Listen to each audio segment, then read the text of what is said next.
Hello. Hello. Happy Tuesday.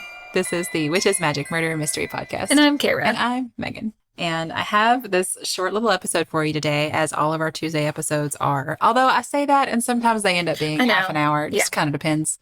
Sometimes I think it's going to be a short episode, and once I start researching. But this one actually is shorter. So at the end, there's a conversation that popped up in the Facebook group about deep water and how Kara and I have a fear of deep water, as everyone knows if you've listened for a while. Someone mentioned scuba diving, and I was like, oh my God, have I told you guys my scuba diving story? And it seems like I haven't. So if you would like to hear that story, I'm going to tell it at the end of this episode. Okay. Yeah. So that way, if you don't care about it, you can just quit listening when I finish the story. Yeah. But if you want to stick around, because it's not Witches, Magic, Murder, or Mystery. But it's Megan. It's Megan's mortification is what that is. Witches, Magic, Murder, Mystery, and mortification. Love it. Okay. So this side piece, it was emailed to us by Nico, which I hope I'm saying correctly. And it was such a cute email that I was like, well, I'm absolutely doing this story. Add this in here. But also it is very, it's a good little creepy tale for you. So here's the email. So, hi, my name is Nico, and I started listening to you a couple weeks ago. Now this email came who knows when. Yeah. And I absolutely love you guys. We love you too. We love you a lot. I really feel like you're my awesome Tanies. Tani is Afrikaans for. So do you say aunt or aunt? I say aunt. I say aunt also, but there's lots of people around me I'm noticing more and more who say aunt. So anyway. Nico feels like we're their aunts. Aunts. Yep. That is the thing that should not be the difficult part for us. We got through Tanies and Afrikaans. And here we are. I'm from South Africa, so that's one of our languages. Okay. So I was wondering if you could do an episode on the Slit-Mouthed Women. Yeah. Now, and Nico put here, sorry, I don't know how to write it, which initially I didn't know what that meant. And then I realized there is a Japanese word for slit-mouthed women because this is a Japanese thing, which I'm going to try to pronounce it. Oh, I can't wait. But I understand why Nico was like, I can't do it. I'm just going to say slit-mouthed women. Yeah. Here we go. Are you ready? No, I'm terrified already. It is. Okay. I mean, there is some really creepy stuff in Japan. There is some real creepy stuff. Oh, yeah. Remember The Grudge? Did you ever see The Grudge? That noise I cannot. Nope, that gave me chills. Okay. The Slit-Mouthed Woman is also known as Kuchisaki Onna. Yep. This Japanese legend dates back to the 17th to 19th centuries. Okay.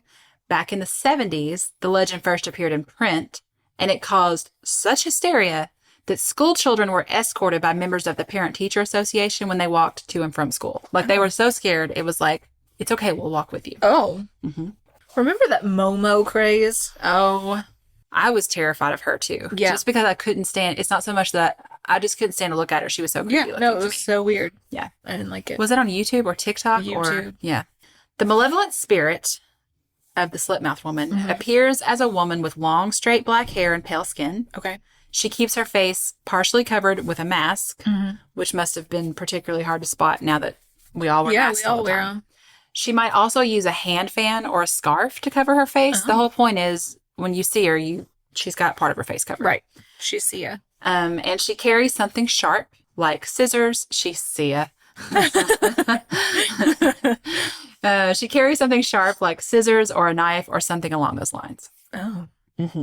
If she comes up to you and asks you a question, at that point, you are already screwed. It really doesn't matter from that point what happens. It's just, you're out of luck. If she comes up to you to ask you a question, that's it. How do you know? Well, here we go. Huh? Here's how it goes. No, I don't like it. She'll walk up to you and ask, am I beautiful? I don't know. I can't see your face. If you say no, she kills you with her scissors or whatever sharp object she's carrying. Okay.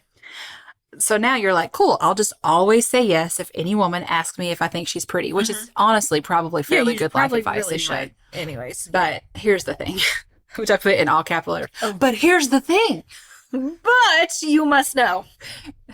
I definitely type these exactly how I would say them. So there's lots of like exclamation points in the middle of a sentence. and like all caps and just like rage. Okay. So if she says, am I beautiful? And you say yes, which you think should be the safe answer. Right. She will uncover her face to show you that her mouth has been slit from ear to ear. Yeah. Which made me think of the Black Dahlia, you know, because that's what they did to her. Apparently that's called a Glasgow smile. Glasgow smile. Glasgow. Yeah. One of those. Yeah. She uncovers her face and shows you. And if you react like you're scared, she'll kill you. Okay. If you don't react like you're scared, she'll ask you again, even now, am I beautiful? So you've already said yes. And then you start singing Scars to So now she's Beautiful. testing. Yes, that's it. So if you say no, she kills you by cutting you in half. Oh. With scissors? With whatever she's got. She's really powerful. Well, she's like a supernatural creature. Oh, yeah. Okay. So this is the moment during my research where I thought, I bet there is a terrifying Japanese horror film about this. Yeah. And I can never, ever, ever watch it. No. So the first time you said yes, she shows you her face and says, even now, am I beautiful? If you say no, you're dead. But if you say yes, the second time, she will take her scissors and cut the corners of your mouth so that you look like her. So you're a Slit-Mouthed Woman now. Now you get to be her. You get to... Because you've just told her you think that's pretty. And so she's like, well, now you can be pretty like me. It's just like the Dread Pirate Roberts on Princess Bride. And no one really knows who the pirate is because he just keeps passing it down. He keeps training all these people. And you're just a pirate. It is exactly like the Dread Pirate Roberts. Absolutely. I, too, made that connection. Princess Bride, best movie ever, except for Tombstone. Oh, yeah. Okay, so in some versions of her story, if you say yes, instead of cutting your mouth right then, she'll leave you alone, but then she comes and finds you that night while you're asleep and kills you. So, like... Oh, my God. I just have a whole lot of, like, no thank you for this story. No thanks. You also can't run from her. It's impossible to outrun her because of her supernatural speed. Of course, she would get that as well. I mean, she can't... There can't be anything that's not terrifying about her. Right. She's considered to be a modern yokai, which you would say she's like an Edward Scissorhands, like Edward Cullen. Yeah. Okay. She's considered to be a modern yokai, which refers to a certain group of entities in Japanese folklore. Where she's not exactly a demon, but she's definitely like a spirit. She's definitely like a supernatural thing. Okay. So it basically sounds like... I feel like our kids with all their anime knowledge would... Oh, it's probably... Yeah. It's probably out there. Yeah. If you encounter a slit-mouthed woman, the best you can hope for is to walk away with a slit mouth of your own. Like, that's really the best. Yeah, that's... But also, that's not entirely true. Does she slit your mouth to where you don't bleed a lot, or do you have to, like, heal from those wounds? I'm not sure. That's just such a clean cut that your body just accepts it. And maybe because she's supernatural. Yeah. But I also got the impression that she basically kills you regardless. Right. Same. So maybe you do bleed a lot. Yeah. So there are, in the articles I read, there's a few ways to escape unscathed. Okay? Okay. 1, answer her question in a way that confuses her. Oh, like turn it around into a riddle. I mean, maybe what you said when I brought this up originally, and now I can't remember what your answer was, but it was something like, I don't know, I can't see your face. Right. Yeah. Respond that she is average.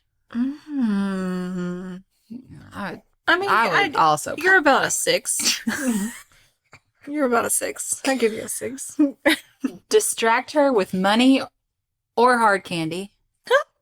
Which I got this Jolly Rancher in my pocket. Just wave it in front of her face. Hear this paper crinkle? The grape one. It's the grape kind. Those are the good ones. Grape or watermelon. Those are the good ones. Okay, now here's the last one. Okay. I could not find a reason for this one. And there needs to be. Like, there has to be a reason. But I'm sure I looked. Find one. We can come up with one. The last, fourth, and final way to get this supernatural, murderous creature who is hell-bent on no matter what you do, she wants to kill you. Don't summon the devil.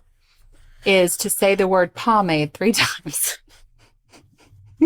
Do you have any pomade? I'm out of my pomade. I need some pomade. My pomade. Poof. My hair's a little wispy. Do you have Why is that a thing? Huh? Nico, if you know, please email us and tell us. We need to know about the pomade. It's like Rumpelstiltskin. Yeah. It just makes no sense. No. So I had to put it in there, obviously, because you can't leave that out. What? I don't know. It's like terrifying, terrifying, terrifying pomade. Pomade. Why? It's like a Suave commercial. No. Is this what make me think that? I'm like, is this some kind of marketing thing? Yeah.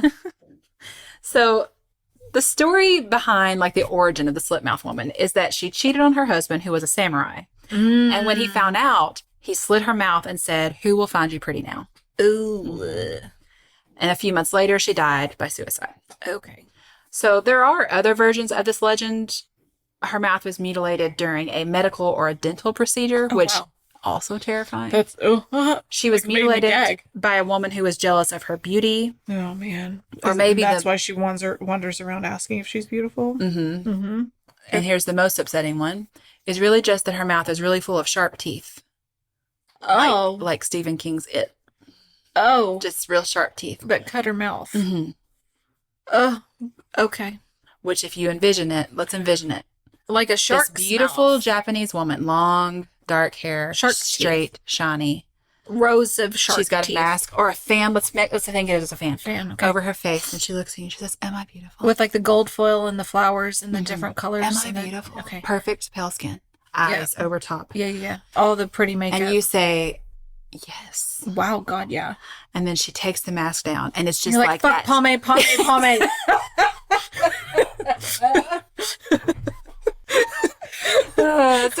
That's it. Man, figured it out. I can't. I'm like, Japan is terrifying. Yeah, I don't like it. I'm never going. We get sent several lore things like that are Japanese, and I generally just can't even look into them because I know they'll scare me. The tsunami one where the ghosts wander around, I've attempted to do that so many times and I can't. Didn't they do the Unsolved Mysteries about? Yeah. So good. Yeah. But yeah, of course, I did it for Nico because I thought that email was so cute. Yes. And, I need to face my fears. No, I'm not facing that one. Nope. It's scary. It's something. No. So there you go, you guys. Not doing it. That is our story for the week. So I'll give you a few minutes to decide if you want to hear the scuba diving story. Just because when it came up in the Facebook group, I was like, wait, have I ever told this story? And people were like, no, tell us. And I'm like, oh, I'm going to tell you. But I'm going to tell you with my voice. Tell you. She's going to tell you. It's ridiculous. I'll tell you what, let's say the things we need to say. If you have a story that you would like to send us, you can do what Nico did and email us at witchesmagicmurdermystery@gmail.com. You can hit us up on, the show notes have all the links to every way you can possibly contact us. We started some new stuff on the Patreon at the beginning of the month. So if you've been thinking about joining the Patreon, now's a great time. There's all kinds of cool stuff going on there. Of stuff in there. And I'm about to record another episode here in a few minutes for the Patreon that you guys voted on. And I'm excited about the one that you picked. It's so fun. I guess that's all. So we love you. Yeah, a lot. And if you are if you're cutting us off now, goodbye. Well, goodbye. Goodbye. Good day. Good day to you, sir. Okay. So here's the story. So when I got married, we went to Mexico for a honeymoon. A million years ago. I was 23 years old. So a million years ago. And while we were there, we decided to go scuba diving. Now, I guess my fear of deep water was not what it is now or something. Okay. You know how when you're young and stupid? Yeah. Clearly now I know better. Yeah. I know all the ways I can die in the water. We've researched it. I do love the water though. That's the thing. Like I love it. I do too. As long as I can see through it. I like to be near it and to look at it. I like to get my feet in it. It's very cleansing emotionally. Yep. But don't. No. I have some friends that actually invited me to a bachelorette party in June on the lake. And I was like, I hope that I'm sick that day. You can be. Just dream it. Dream it and it'll. So we decided to go scuba diving. And we're in Cozumel. And never been scuba diving before. Neither of us. It was an adventure anyway. Like the whole thing of like they take you out first just to get you used to using the air tank, and so you don't even go. It's like you're just sitting underwater. You're not deep. You're just in enough water so that you have to get used to the mechanics of like controlling your air tank. And then the next level, that after you were good with that and they felt comfortable with it, you had to like be in good health and all those things. And then it was like they would take you to this other area that was deep. Okay, not deep enough to need a wetsuit. So I didn't have to wear a wetsuit. I did have on a bikini. Okay. It tied behind my neck. That's an important detail to keep in mind. Oh, God. Okay. So we finish the first part. Then they take us on this boat out deeper into the water where we're going to scuba dive. I want to say it was some sort of wreckage of something, but I can't picture it. Right. I can picture certain things. Of that moment. It's been replaced by fear, the mortification. So I'm in the water. I'm not really staying by Brian or anything. I'm just sort of swimming around. And then I remember just kind of wandering off and swimming on my own. And then all of a sudden I see that Brian is like gesturing wildly to me. And I'm like, what? And I'm looking around, like looking behind me. Because of course I'm thinking, shark, I'm about to die. Yeah, there's definitely a large man eating something around me. And I don't know what's going on. And then he finally gets to me because, again, I wasn't right by him. And he reaches down and my air tank had, I guess, the only thing I could figure out is that the air tank had rubbed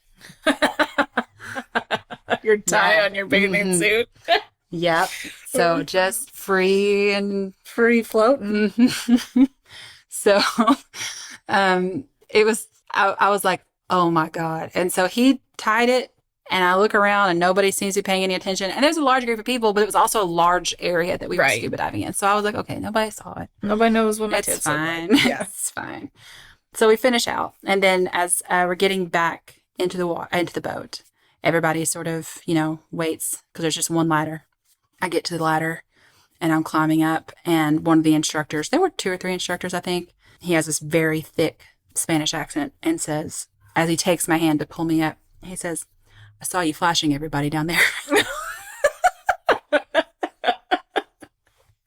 And I don't even think I responded. I think I was so embarrassed. Yeah. Like I could not.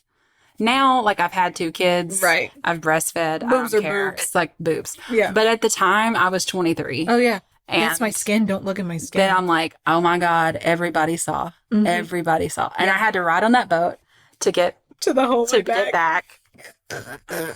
And it was a really long time before I could even tell the story. That's amazing.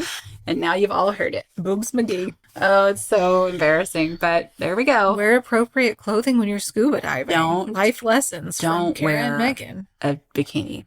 If you do, don't wear a bikini that ties. No, make sure that thing It should be like clasped. soldered together. Yeah. Glued to your Chastity skin. belt. God. So, in very much related news, I have never been scuba diving again. No, don't do that ever again. No. Not because the bathing suit. I don't care who's eating. Maybe that traumatic experience is don't. really why I don't like deep water. I still think I'm going to get eaten by something. That too. Or a flesh-eating bacteria. Oh, yeah. I 100% had that fear. I don't know. COVID's messed me up, but it was 2 or 3 trips ago that we went to the beach. Yep. I like, remember because you and I were messaging about it. I was like, because there was a weird bacteria in the water. Well, that's we love you guys so much. And we will talk to you next time. Yep. All right. Goodbye. Goodbye.